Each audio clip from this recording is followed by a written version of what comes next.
Olá, meu nome é Daniel, sou da comunidade Éfeta. Nós estamos aqui no curso Batalha Espiritual e é uma batalha gravar aulas sobre esse tema.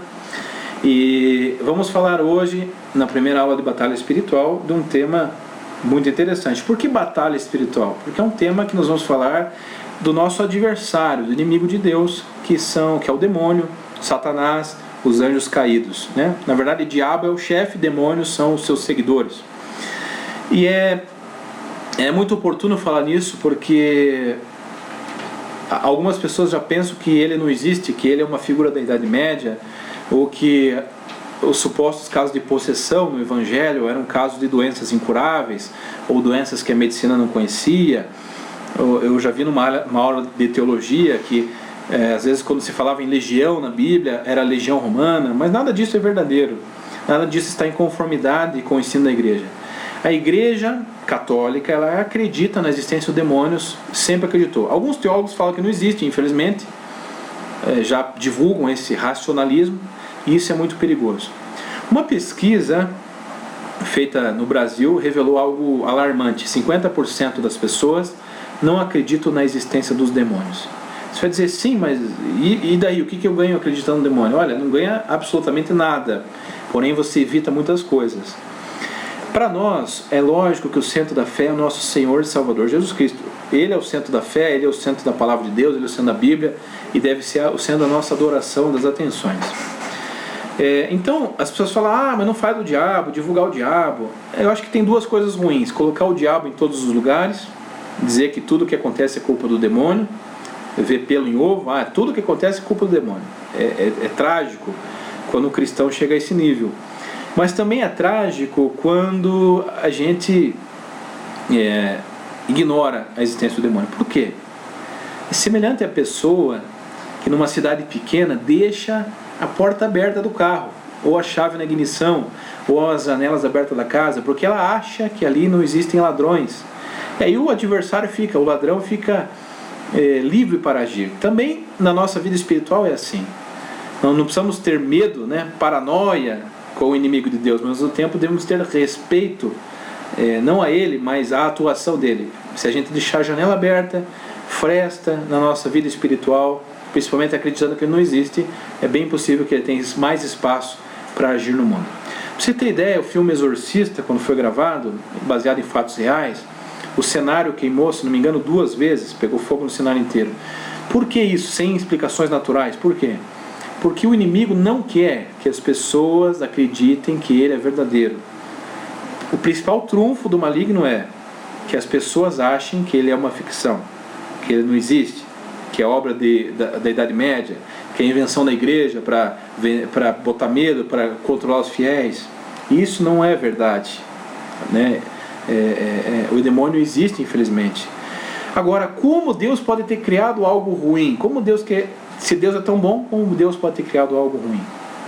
Na verdade, Deus não criou os demônios, Deus criou anjos. Os demônios, o diabo, nada mais são do que anjos que se rebelaram contra Deus. Então Deus não criou algo ruim, Deus criou anjos que foram bons, mas que pela sua liberdade, decisão própria e inteligência, se rebelaram contra Deus e se tornaram, pelo seu afastamento da graça de Deus, maus a cada dia, adversários de Deus. O Apocalipse fala de uma guerra que aconteceu no céu. Miguel e seus anjos, onde 1/3 dos anjos se rebelaram contra Deus. Então se diz que 1/3 dos anjos se tornaram demônios. Por quê? A carta aos Hebreus diz que Deus fez o mundo, o universo criado para o seu Filho Jesus Cristo. E Deus, num determinado momento da história, decidiu criar os homens, ou, se você preferir, infundir o seu espírito na criação para que os homens fossem a sua imagem e semelhança. O demônio Lúcifer, que provavelmente era um serafim que ficava na presença do Senhor, foi chamado a servir o homem, então servir a criatura de Deus. Só que ele se rebelou, porque por natureza os anjos são superiores aos homens, por natureza. Por graça nós somos superiores aos anjos, mas por natureza eles são superiores a nós. E ele se rebelou, e ele disse: como é que eu, um anjo tão poderoso, vou servir a um simples homem? E não se sujeitou. E houve uma batalha no céu que provavelmente foi uma batalha intelectual, porque anjo não tem corpo, né? A gente imagina a batalha, um arrancando o braço do outro, um descabeçando o outro. Provavelmente foi uma batalha sobrenatural e espiritual de inteligência, linguagem ininteligível, que é a linguagem dos anjos. Anjo também não tem boca, anjo não fala através da boca, anjo usa uma linguagem ininteligível, mais ou menos como se fosse um pensamento. Então, nessa batalha, alguns anjos decidiram acompanhar Lúcifer e o restante decidiu ficar com Deus. É bem provável que ao longo dessa discussão, alguns que inicialmente iam abandonar Deus voltaram, e alguns que inicialmente iam ficar com Deus se foram junto com Lúcifer. Quando Deus viu, num determinado momento, que aquela discussão, sabe quando se discute com alguém, você vê que a discutida ali para frente não vai levar a lugar nenhum, só vai fazer a pessoa se afastar mais? Quando chegou esse momento, Deus parou de enviar a sua graça, sinais de graça, para que o inimigo voltasse. E como as coisas de Deus são irrevogáveis, ou seja, Deus faz as coisas em definitivo, o demônio continua a existir.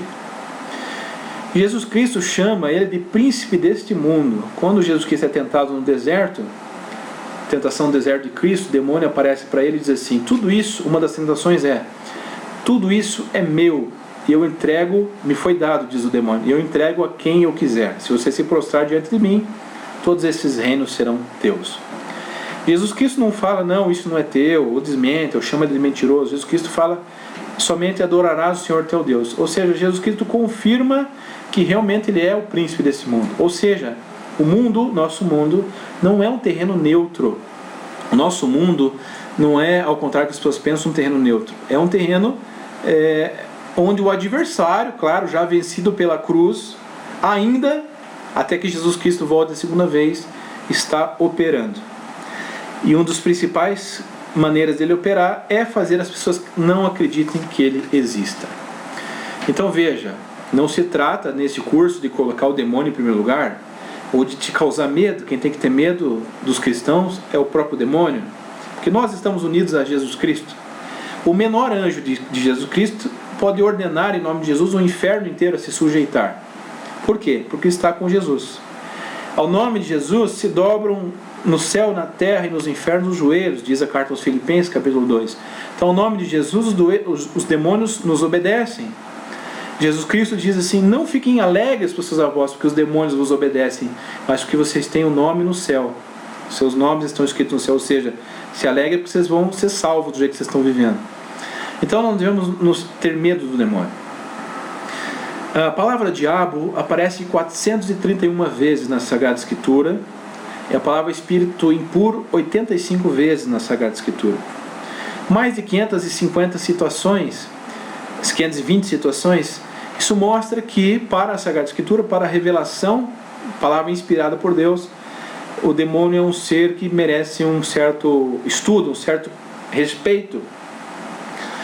Paulo VI diz assim, que foi Papa, ele diz: sabemos, portanto, que esse ser mesquinho e perturbador, o diabo, existe realmente e que ainda atua no mundo com a sua astúcia traiçoeira.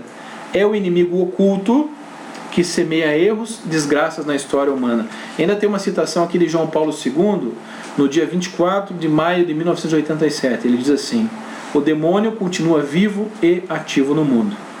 Então veja, por mais que um teólogo maluco fale que o demônio não existe, ou algumas vezes se ouve um pastor, um padre, um pseudo-cristão dizer isso, que o demônio não existe, você deve crer na revelação, primeiro da Sagrada Escritura e depois da igreja, que sempre disse, sempre pregou abertamente que o demônio sim existe e é um inimigo da salvação dos homens. A carta de 1 Pedro, capítulo 5, versículo 8, vai dizer assim: sede sóbrios e vigiai. Vosso adversário, o demônio, anda ao redor de vós, como um leão que ruge, buscando a quem devorar. Resistir-lhe fortes na fé. Então São Pedro vai dizer: cuidado com o demônio, resistam fortes na fé. Ele está procurando como um leão que ruge ao redor, esperando a quem devorar. Por que esperando a quem devorar? Porque o demônio só pode tocar as pessoas que lhe dão brecha, ou as pessoas que Deus dá permissão para que ele, de uma maneira ou através de tentação, ou através de algum outro jeito toque. Então, não há sentido em ter medo de possessão, de opressão maligna ou de infestação se você não deixou brecha para o maligno. Como são essas brechas que nós deixamos? Nós vamos falar ao longo do curso, mas alguma música consagrada, comida consagrada, frequentou o cultismo, ter uma vida longe de Deus, um pecado mortal. E aí existe o meio extraordinário do demônio agir numa pessoa e o meio ordinário. Meio ordinário, tentação. Meio extraordinário, possessão diabólica, opressão maligna, obsessão e infestação, que é casas, coisas, lugares, objetos que se movem, mexem. É lógico, gente, que existem casos que são explicados de maneira bastante racional, através da psicologia, da psiquiatria, às vezes até através da força da mente humana, que não é absoluta, mas tem força para fazer muitas coisas. Então, existe uma linha tênue entre doenças mentais e casos malignos, ou às vezes as duas coisas se misturam. Então é meio difícil você saber o que é cada coisa. Nós esperamos fazer uma aula no futuro só sobre isso. Então, com relação a esses estudos do site, você pode e você deve divulgar isso para quem você quiser. Não há direito autoral. Você pode pegar esses vídeos, colocar o link no seu site, pode divulgar para seus amigos, pode usar para a tua formação da sua comunidade, da sua igreja, onde você estiver. A única coisa é que você não pode vender esses vídeos, né? Então, não use isso para fazer dinheiro ou para gerar material para venda. Use e de bom grado gratuitamente esse curso. Então, acho que então nessa primeira aula, a importância de entender que o demônio existe, sim. Doenças são uma coisa, a presença do demônio são outra. Quando Jesus curava doenças, ele também expulsava demônios, que eram demônios de fato, não eram um problema mental, não era uma forma de falar da época ou qualquer coisa assim, eram demônios de fato, e que o demônio continua atuante no mundo. Tem vários casos registrados. Vários santos da igreja lutaram, tiveram embate frontal com o demônio. Santo Antão, que foi um eremita, morou no deserto. São Bento, São Pio de Petrotina, né, que exorcizou várias pessoas. O próprio João Paulo II, que ele mesmo fez alguns exorcismos. Então, o demônio, sim, ele é real. Não é obra de ficção. Terceira coisa, não é uma pessoa desprovida de inteligência que acredita no demônio. Tem muitas pessoas estudadas, com a razão bem em juízo, que acreditam no inimigo. E ao longo desse curso nós vamos falar então de como o demônio age, como é que é a sua atuação, como esta criatura, que o demônio não é Deus, né? O demônio ele passou a existir num determinado momento, diferente de Deus que sempre existiu, que o demônio não tem os poderes que Deus tem, e como ele age na nossa vida, como ele pode agir na nossa mente, como ele pode agir às vezes nas nossas crianças, no nosso Brasil, né? Na mente das pessoas. Isso é importante. Então, o site Questões da Fé, esse é o curso Batalha Espiritual. Até a próxima aula. Deus te abençoe e fique com Deus.